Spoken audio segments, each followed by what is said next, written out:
इस blood pressure की device से आप बिल्कुल भी फ़ायदा नहीं उठा सकते अगर आप कुछ बातों का ख्याल नहीं रखेंगे। ब्लड प्रेशर नोट करने के लिए कुछ गाइडलाइंस हैं, वो आज हम आपसे डिस्कस करेंगे।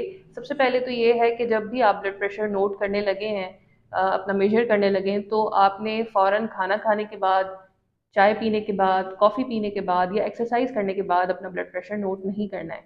जिस टाइम आप बिल्कुल रिलैक्स बैठें उस टाइम आप अपना ब्लड प्रेशर नोट करना शुरू करें। ब्लड प्रेशर नोट करने से पहले आप 5 मिनट का रेस्ट लें, लंबे गहरे सांस लें और उसके बाद अपना ब्लड प्रेशर नोट करना शुरू करें।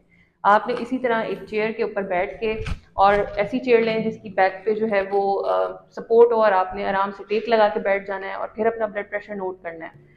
और इसके अलावा आपके जो पाँव हैं वो ज़मीन पे लगे हुए होने चाहिए और क्रॉस नहीं होने चाहिए, या टांग पे टांग चढ़ा के नहीं बैठा होना चाहिए।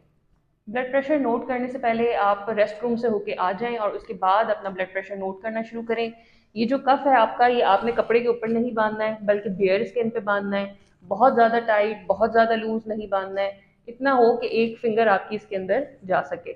और इसके अलावा ये जो आपकी कोहनी है, एल्बो है, उससे 1 इंच ऊपर यानी कि 2 उंगलियां ऊपर आपका ये कफ बंधा हुआ होना चाहिए। इसके अलावा एक हाथ पे ब्लड प्रेशर नोट करने के बाद फिर आप उसके बाद दूसरे हाथ पे ब्लड प्रेशर नोट करें, उसके बाद 5 मिनट रेस्ट करें और फिर दोबारा से अपना ब्लड प्रेशर नोट करें, और इसका जो एवरेज होगा वो आपका सही ब्लड प्रेशर होगा। तो इसी तरह 3-4 दिन ब्लड प्रेशर नोट करने के बाद जो उसका एवरेज निकलेगा वो आपका सही ब्लड प्रेशर है। ये वीडियो आप उन लोगों से शेयर करें कि जो कि हाइपरटेंशन के मरीज़ हैं या जिनको गुस्सा बहुत ज़्यादा आता है।